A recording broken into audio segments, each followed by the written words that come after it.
Hi everyone, I'm Eric. And I'm Christopher. And we're Grow For Me 5B. Today we're going to take you on a tour of what we call our foundation bed at the east side.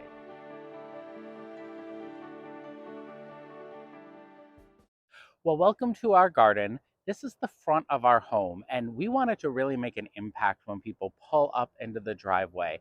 So one of the first things we wanted to do was put this grouping of wee white hydrangeas. These are the first hydrangea of their kind of the Annabelle variety that stay this small. They get about 1 to 2 feet tall and wide. This happens to be a grouping of 4 that were planted as a court about 3 years ago. They're underplanted with a proven winner's annual called Blue Artist Floss Flower. We change it up every year. Last year we did Super Tunia Mini Vista Indigos. We've had a couple of different things under them, but this seems to be the most successful combination that we've had. And that is back planted with a purple fountain grass. Now, those of you that follow us on Instagram know that we moved into this house in 2018. And when we first moved in, it was just a blank slate with sand. So we have this big open spot of siding underneath our front window. And we started to fill that spot by putting in winter gem boxwoods. These actually have grown very quickly for us. They were probably 2 gallons when planted in 2018. So they're doing a nice job, and they get pruned about once a year. So we have that bright green foliage with the tiny little leaves on it to contrast with this darker green of the columnar juniper. And we chose this columnar juniper because it's quick growing. Junipers do well in our area. It produces beautiful juniper berries, and we wanted something tall that would soften the corner of the front of the home because this house happens to be very square, and we wanted to make sure that when we put evergreen interest in the front that it was used to soften the corners for the eye. To the left of that columnar juniper is a nice little spot for denim and lace Russian sage that stays nice and compact. It gets no water. It's planted in sand and rocks. It gets full sun all day, no fertilizer, no attention. The only thing we do to it is cut it back in the spring. So this multicolored explosion here is the blue Kazoo Spirea by Proven Winners. We chose this because it has kind of a loose mounded habit and these really amazing, almost iridescent colors. It did bloom pretty white blooms earlier on, and we cut this back because we realized it might be a little bit bigger than we had expected. Behind that is the David Austin Eustacia Vi, which is, I mean, it's stunning. It's a gorgeous rose that, as it fills in this spot, should pop up as a second tier above the blue kazoos. It should, but let's not kid everyone who's watching. We have some plans for some changes in here.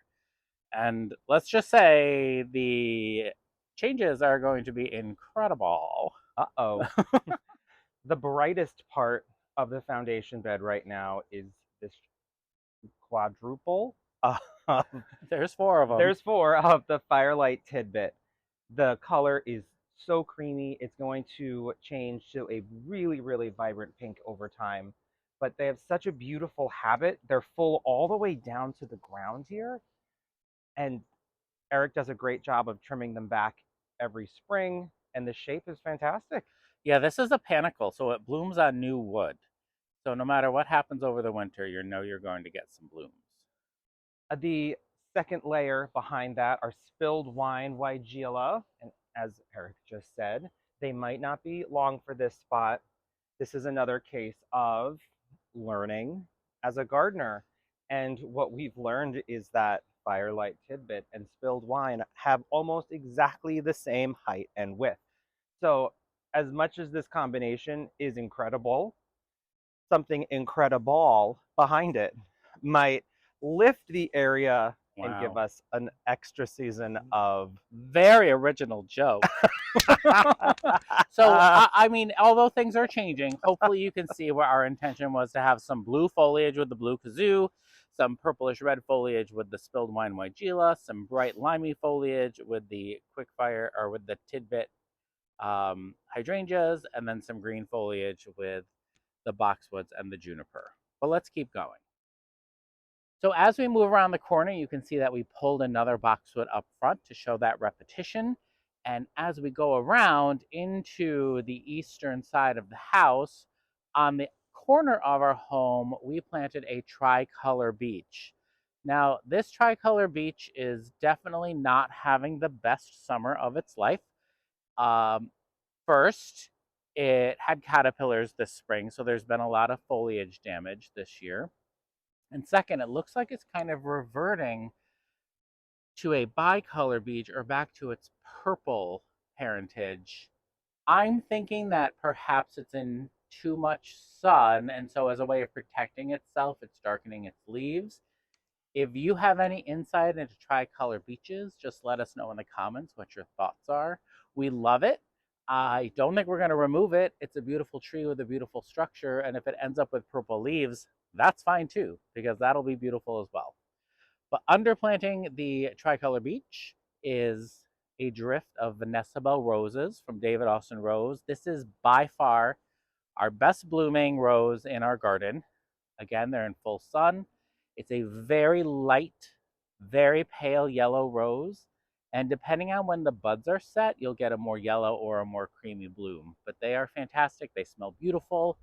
The foliage is super healthy. They perform really well for us. Of course, we have our drift of catmint in front. Those of you that follow us on Grow For Me 5B on Instagram know that we pair catmint with all of our roses. This is the second flush for the catmint. Another boxwood to pull in. This is our water source. So this is our hose. Our hose is not a hose link. It is a different brand from Costco. It works fantastic. We love it, but we weren't able to use a hose link because they only go to about 85 feet. This goes to 100 feet, so we love that. To get in and out, we have a little moss on the ground, and this moves us into our east side of our home. So here we have the Gatsby pink Oakleaf hydrangea, which has started to turn pink. They're beautiful blooms. This particular specimen has really taken a beating this year from the heavy, heavy rains that we had. But as this goes into the fall, these leaves turn this leathery burgundy color that is, it's wonderful. It's definitely one of the better qualities it has, besides the fact that the blooms are gigantic and a lot of fun. And although Oakleaf hydrangeas are the kind that you're not supposed to prune, you just leave because they bloom on old wood, I think we'll probably shape this one up this fall right after our garden show. Below that, we have a drift of Roseanne geraniums that were cut back and actually divided. They had gotten pretty dense, and so they're doing okay. They're going to sort of spill out underneath the Gatsby pink. Here we have a new Let's Dance Skyview hydrangea, the Macrophylla hydrangea. We have treated it with acid. That bloom was already on there. So these new blooms to come may be a little bit more on that sky blue side. It's only been in for a couple weeks now. And that's underneath a Teasing Georgia climbing rose from David Austin. This is actually its second season, and we added an extra piece of this Essex trellis from Gardener Supply. So this is about 7 feet in, I guess, a season and a half. Beautiful, beautiful golden rose that it's very close to its second flush, which is perfect timing because we're about 10 days out from the garden show. This is a little group of Checkmark Trilogy Weigela that we trimmed down. The growth habit had gotten a little bit squirrely, little all over the place. It does have the great tricolor blooms, the dark pink, the light pink, and a white. So it's a great, great, great color. But again, the growth habit had gone crazy. Eric took this down, and it's coming back very nicely. Yeah, that really shows off in June. This is a columnar Scotch pine. This, I would say, is one of our greatest gardening triumphs. This was a $5 toilet brush at a big box store at the end of the season. Is this 3 or 4 years, you think? I think it's probably 4 years. 4 years, but it's clearly living its best life here. And it should get, I believe, 14 feet, which would be great because it would soften this large wall of vinyl siding just up to that transom window up there. Here we have the Lime Ricky hydrangea. Has a great soft green color. It's reblooming right now, sending out some more shoots. It's a great hydrangea. Again, as you're looking at everything, just bear in mind that we have had a wet summer filled with torrential storms, and I think everything's holding up pretty well. This is the Brandywine Viburnum. It did thankfully set some berries. This will have a really cool pink and blue berry set. Really nice, shiny, dark foliage. Below that's a drift of spearmint, heuchera, that comes back pretty reliably. This year it's getting a little bit of burn. One of them might have succumbed, but this has been a very reliable returning heuchera for us. It has. I wonder if it's moisture because if you look at our compost that we use as mulch, it's completely washed away from the rain. So Here interesting. is oh sorry, Eric. Here is one of Eric's favorite plants. This is a variegated hydrangea. It's called Light O'Day. It has not bloomed yet. It does die back to the ground every year. So it pushes a lot of strong growth. Let me see, are there any buds? Nothing yet. Hopefully this puts out some really nice lace cap, right? It is supposed to be a blue blooming lace cap. It has bloomed in the past. This is probably its third season, and this is the first time it's not blooming. But I love the foliage on it. Super bold, beautiful variegation. But I don't know if I could highly recommend it. So right here, this evergreen, this is a dwarf Hinoki cypress that we're just kind of letting it do its thing. We're not going to stake it. We're just going to let it grow. It's not a fern spray. It's just the regular kind. So it's just doing its thing. It seems happy. This is a Limelight Prime hydrangea and a little bit more shade, which is coming from this Nishiki willow that, again, we bought years ago before we knew much about gardening for $5. And then it grew and it kept growing and it kept growing. And I was watching some YouTube channel, some British gardener who was talking about pollarding trees.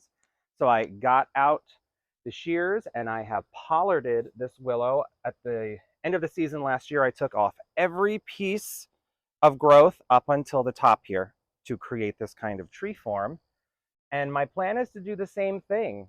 I love how the trunks are kind of oddly shaped and meandering, and then they turn into these big tufts. I will say that for the first time doing it, I thought I killed it. It took a while to wake up in the spring, but it woke up. Here it is. Below that is the shadiest part of our entire garden, and this is it. This is the entire shade area. We have some hellebore in here. We have some Diamond Lake Hosta tucked over here that get a medium green shiny foliage. This is a coast to coast hosta.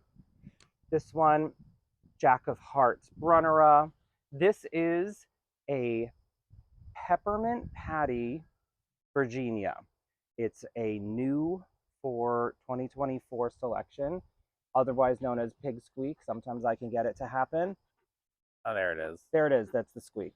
And these are apple brandy Coleus that we tucked in there to hide a little bit of damage from a dear friend who took out some of our hostas. So we tossed this Coleus in to give a little color. As we move over here, there's a few more of the Brunnera. Behind that is an unidentified, but comes back every year, coral bell in that purple color. And that hides some of the legs of the meadow rue that is above it, not looking so hot at this time of year. So before we keep going on the east side of the home, we wanted to take a moment and show you the Royal Frost Birch. This birch we named Elizabeth because we planted her on Queen Elizabeth's 90th birthday, I believe. Yes. It just happened to be a coincidence. And sometimes we like to name our plants. And it was probably 10 or 12 feet tall when we planted it. So it's definitely a fast grower for us. The great thing about Royal Frost birches is the dark foliage, and they have some resistance to Japanese beetles. But I love the trunk on this. We purposely placed it so we could see the trunk from our great room window. And so in the wintertime, it provides great winter interest.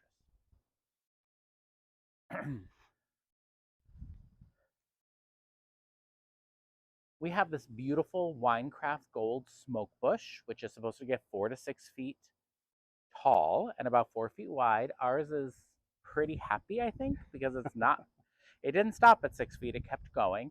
But I love this bright chartreuse color that it brings to this area of the garden, and that is underplanted with a drift of Invincible Ruby hydrangeas. These were planted last year as courts, so they have come back pretty strong. They are flopping a little bit. I wonder if they could do with a little bit more sun, but we'll see how they do next year. And in front of that is a variety of coral bell. I believe it's dressed up. Go Ball for gown. it. Ball gown. I knew it was some sort of You were dress. so close. It An was evening gown, a ball gown. It's dressed up ball gown. Our pink Chablis lamium. And I believe this is right where we picked up on our very first garden tour. So what I wanted to do now was take a moment to kind of brainstorm an idea with you about what we're going to do next for this area. We were thinking of creating a little bit of privacy on this side of the yard from the road and creating our own little hydrangea room. And what that would entail, I think, would be connecting this little bed that the Royal Frost Birch is planted in and bringing this bed kind of to the fence. Something would happen on the other side that we haven't thought about yet. But mainly it would come this way along the fence. There'd be a huge swoop that would come along the fence and connect to this bed here. And this entire swoop would be a giant hedge of hydrangeas. Maybe it would be double stacked. Maybe it would have an incredible hydrangea hedge double stacked with maybe an Invincible Spirit or an Invincible Ruby in front. And then that would give us a spot to kind of do a stone rug, I believe people are calling it these days, where we could put a bench or have a little bistro seating area so we can have some shade in the afternoon. So what do you guys think? Do you have any suggestions? Just let us know in the comments if you think that's the direction we should go.